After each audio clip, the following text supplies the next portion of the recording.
Hello dear students. पिछले lecture में हम लोग न्यूट्रिशन के बारे में बेसिक पढ़े, लिविंग बीइंग के बारे में पढ़े कि क्या क्या कैरेक्टरिस्टिक लिविंग बीइंग का होता है, मोड ऑफ न्यूट्रिशन पढ़े, ऑटोट्रॉफ्स, हेटेरोट्रॉफ्स। प्लांट के बारे में हम पूरा पढ़े कि प्लांट अपना न्यूट्रिशन कैसे लेता है, बाई फोटोसिंथेसिस डिटेल से। कार्बन डाइऑक्साइड को कैसे लेता है, by stomata. Function of guard cell क्या है।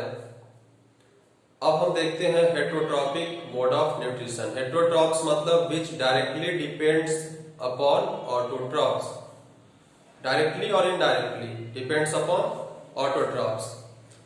तो हेटेरोट्रॉपिक न्यूट्रिशन का बहुत सारा टाइप्स है। इसमें से मोस्टली 3 है। फर्स्ट सेप्रोफाइटिक है, दूसरा पैरासाइटिक है, saprophytic nutrition, parasitic nutrition and holozoic nutrition. 3 तरह का न्यूट्रिशन होता है। वन बाय वन हम देखते हैं कि पैरासाइटिक न्यूट्रिशन सेप्रोफाइटिक न्यूट्रिशन क्या है।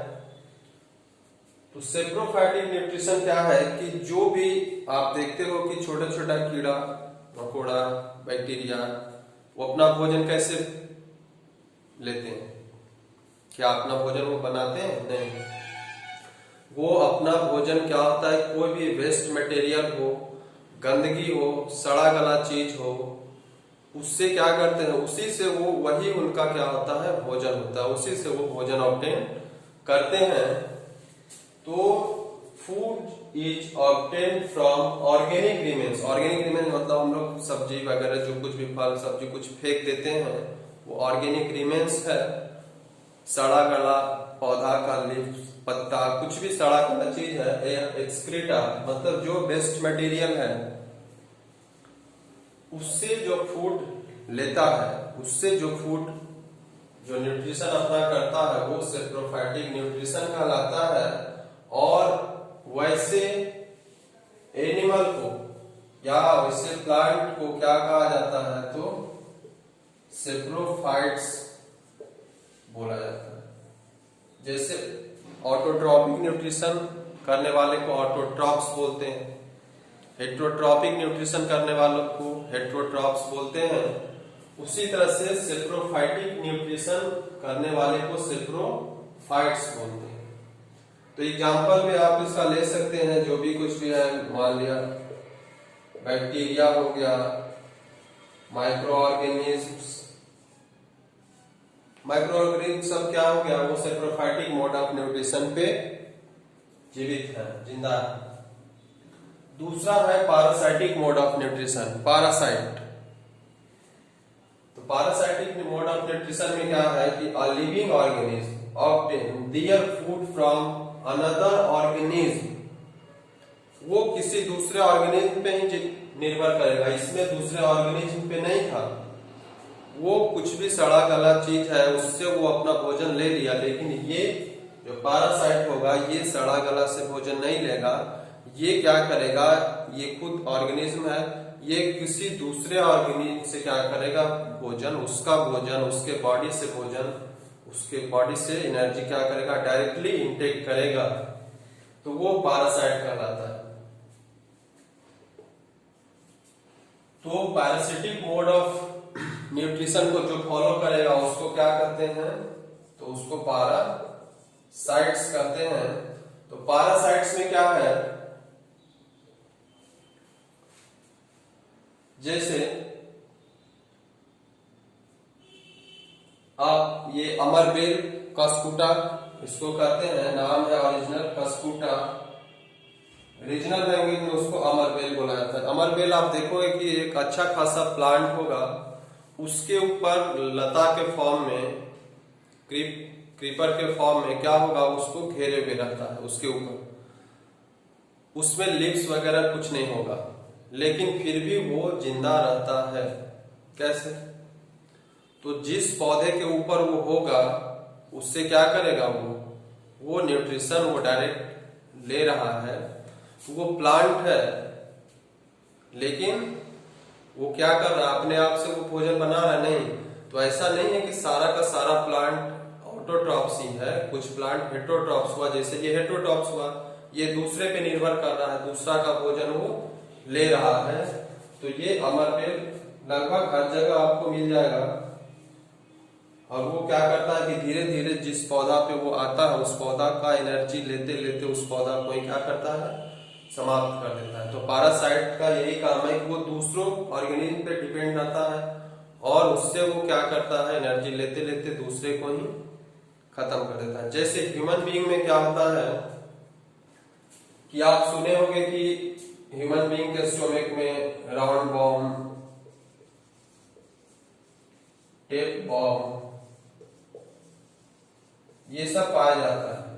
और वो क्या करेगा कि जब आप जब भी भोजन करते हो तो उस भोजन का कुछ अंश क्या करेगा, ये लेगा और आपके शरीर को ग्रोथ होने नहीं देगा।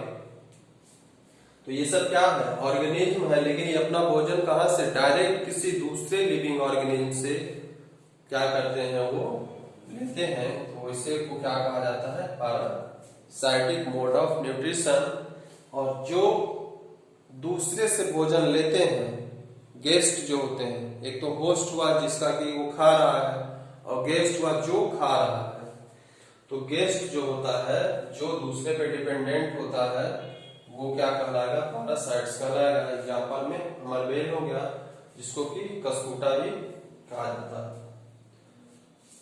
नेक्स्ट है holozoic mode of nutrition. Holozoic mode of nutrition कहता है कि वैसा मोड ऑफ न्यूट्रिशन है जिसमें organism solid pieces of food को इनटेक करता है, जैसे ह्यूमन बीइंग या सम अदर एनिमल क्या करता है, वो जो भी चारा घास खाते हैं या हम लोग जो भोजन करते हैं, वो हम लोग कुछ सॉलिड फॉर्म में क्या करते हैं, ऑब्टेन करते हैं।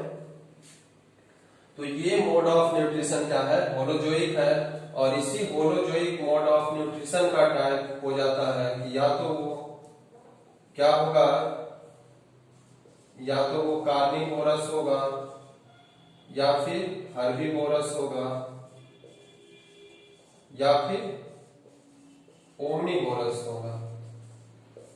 जो होलोजोइक मोड ऑफ न्यूट्रिशन का ही ये तीन टाइप है, जो कि हम आपको पिछले भी लेक्चर में भी डिस्कस किए थे कि कार्निवोरस क्या है, जो मीट ईटर, फ्लैश ईटर है, दूसरे ऑर्गेनिज्म को ही वो खा जा रहा है अदर देन प्लांट छोड़ के, क्योंकि प्लांट तो वेजिटेबल में आएगा। हर्बीवोरस, प्लांट हर्ब है, तो जो केवल प्लांट या प्लांट के प्रोडक्ट पे डिपेंड कर रहा है वो हर्बीवोरस है।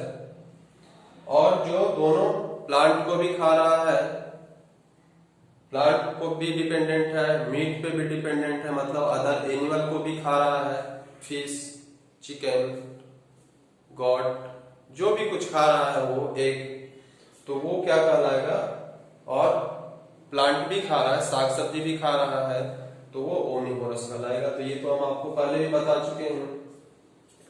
तो ये मोड ऑफ न्यूट्रिशन क्या हुआ, होलोजोइक मोड ऑफ न्यूट्रिशन है, जो कि हम लोग करते हैं या कोई और एनिमल भी करता है। होलोजोइक बोला जाए कि एनिमल या आप ह्यूमन बीइंग किस मोड ऑफ न्यूट्रिशन को फॉलो करता है, तो वो मोड ऑफ न्यूट्रिशन क्या है, तो वो है हेटेरोट्रॉप तो है ही, लेकिन हेटेरोट्रॉप्स का भी कौन सा टाइप है, तो वो टाइप है होलोजोइक मोड ऑफ न्यूट्रिशन है। फिर एक, ये तो टाइप नहीं है, लेकिन इसके अलावा एक होता है सिम्बायोटिक मोड ऑफ न्यूट्रिशन भी होता है। सिम्बायोटिक क्या होता है आपको थोड़ा सा हम बताते हैं।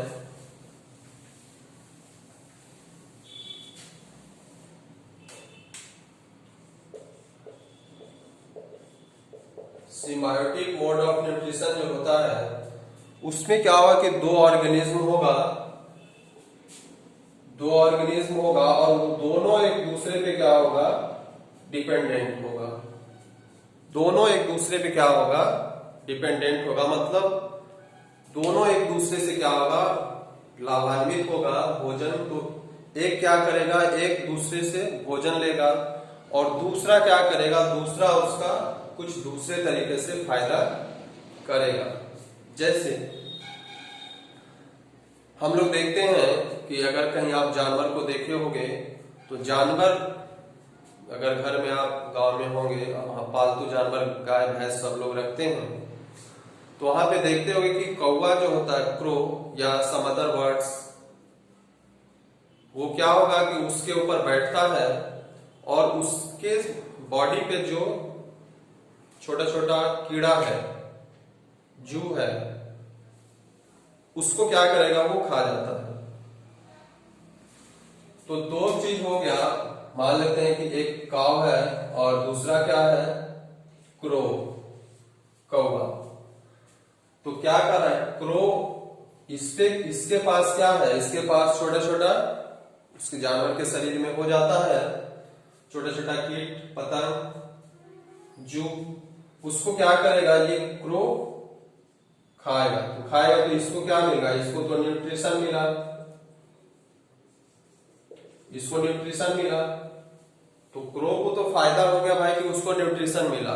इस काव को क्या फायदा हुआ, तो काव को ये फायदा हुआ कि इसका जो गंदगी है, वो डर्ट है, गंदगी है, जो कि उसके लिए पैरासाइट था। काव के ऊपर अगर कोई है जू या कुछ भी है, तो वो क्या कर रहा है, उस काव का ब्लड या उस काव का एनर्जी चूज करके वो जिंदा है। तो जिंदा है तो मतलब क्या हुआ, काव के लिए वो नुकसान है कि अगर वो छोटा छोटा जो कीड़ा है वो उसके शरीर पे रहता, तो उसको ये काव क्रो क्या किया है, कौवा क्या किया है, खा गया है। तो खा करके इसका फायदा ये हुआ कि इसके पास जो वो पैरासाइट के फॉर्म में था वो क्या हो गया, खत्म हो गया, इसको अपना भोजन मिल गया। और इसके पास जो गंदगी था, जो पैरासाइट्स था, जो कि इसका एनर्जी को चूस रहा था, वो क्या हुआ, वो भी समाप्त हो गया। तो दोनों को यहाँ पे क्या हो रहा है, फायदा हो रहा है। तो जब दोनों को फायदा होगा तो इस मोड ऑफ न्यूट्रिशन को बोला जाता है सिम्बायोटिक, और इस रिलेशन को बोला जाता है सिम्बायोसिस। इस रिलेशन को बोला जाता है symbiosis relation. Symbiotic mode of nutrition है, सिम्बायोसिस रिलेशन कहलाता है। तो ये different types of heterotrophic nutrition था।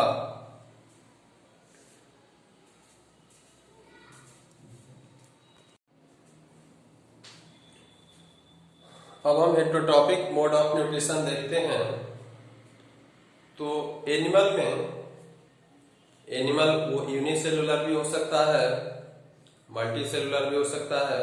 तो पहले हम यूनिसेलुलर में देखते हैं कि यूनिसेलुलर में मोड ऑफ न्यूट्रिशन कैसे होता है, या वो किसके हेल्प से मोड ऑफ न्यूट्रिशन, अपना भोजन वो किसके हेल्प से वो लेता है।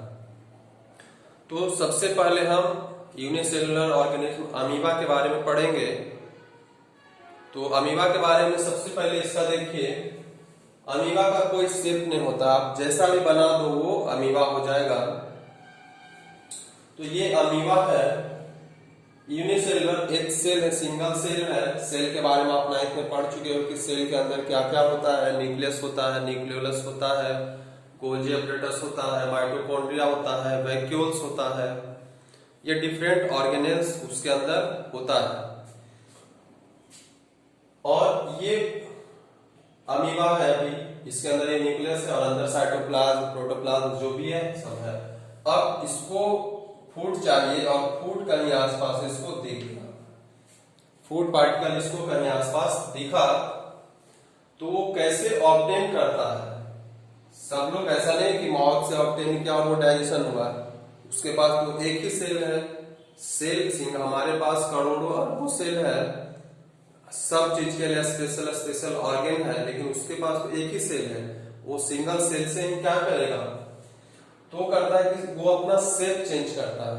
शेप चेंज क्या करेगा कि धीरे धीरे शेप चेंज करेगा और फूड को क्या करेगा, अपने बीच में ग्रैब करेगा। तो ग्रैब करता है तो यहाँ पे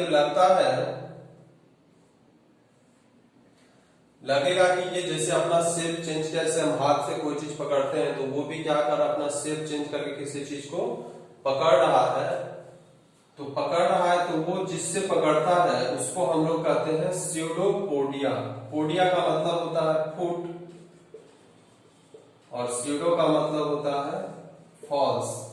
एक्चुअली में इसका फुट है नहीं, क्योंकि फुट हेयर, नोज, ये सब कहाँ है? तो एक ही सेल है उसमें, लेकिन वो उसको वैसे ग्रैब कर रहा है तो लगता है कि जैसे हाथ या पैर से उसको ग्रैब कर रहा है, तो उसका नाम दिया गया है स्यूडोपोडिया।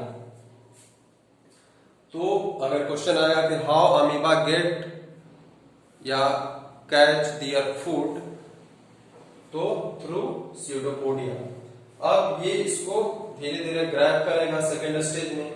फिर ये तीसरा स्टेज में क्या होगा कि उसको ग्रैब करेगा, और ग्रैब करने के बाद वो उसको क्लोज हुआ दोनों तरफ से पकड़ लेगा, और वो वैक्यूल, वहां पे वैक्यूल होता है, सेल के अंदर वैक्यूल होता है, आपको पता है, और वहां पे क्या करेगा? वैक्यूल बना देगा, फूड वैक्यूल बनाएगा। और वैक्यूल बनाने के बाद फिर क्या करेगा? कंप्लीट उसको डाइजेस्ट करके फोर्थ स्टेज में क्या करेगा? वो अपना एनर्जी ले लेगा, और फिर से अगर इसको जो वेस्ट मटेरियल है फिर से उसको अगर बाहर निकालना होगा, तो फिर से वो यही प्रोसेस होगा कि फिर से वो ओपन होगा। ये धीरे धीरे धीरे धीरे क्या होगा? उसके सरफेस के जो कवरिंग का है बाहर आएगा, और वो फिर से क्या हो जाएगा? उसको एक्सक्रीट भी कर देगा। तो न्यूट्रिशन और एक्सक्रीशन दोनों क्या होता है यहाँ पे? इसके थ्रू ही होगा। तो ये अमीबा में आता है। तो ये इसका क्वेश्चन आता है कि हाउ अमीबा गेट न्यूट्रिशन। तो ये आपको फिगर बनाना होगा, स्टेप बाय स्टेप प्रोसेस है। फर्स्ट स्टेप है ये है, सेकेंड में ये हुआ कि थोड़ा सा ग्रैब या थर्ड में कंप्लीट अंदर कर दिया, और फोर्थ में उसको अंदर करके डाइजेस्ट कर दिया। और अगर फिर एक्सक्रीशन का भी पूछ ले तो फिर से आप ऐसा ही कर देना, फिगर यही होगा कि अब खा के फिर से क्या हो गया? वो बाहर चला गया, तब वो क्या होगा? एक्सक्रीट कर दिया। जो अनडाइजेस्टेड मटेरियल है उसको क्या कर दिया? वो एक्सक्रीट कर दिया।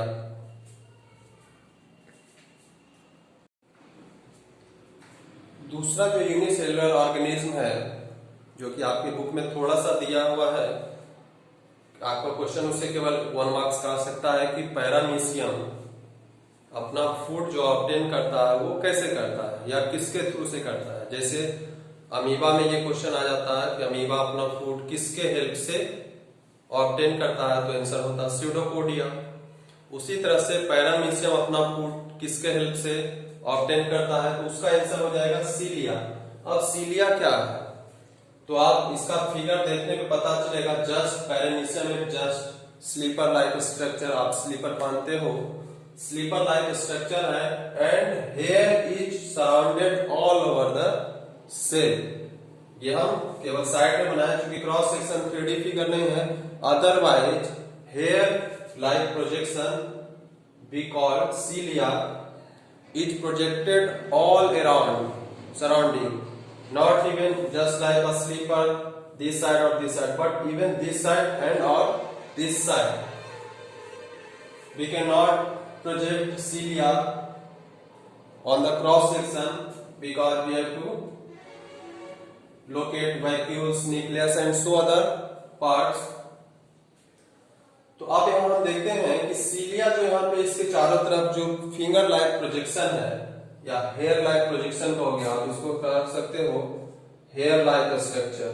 हमारे शरीर में हेयर है, स्किन पे हेयर होता है, just like hair like projection होता है which surrounds all over the body of paramecium through cilia.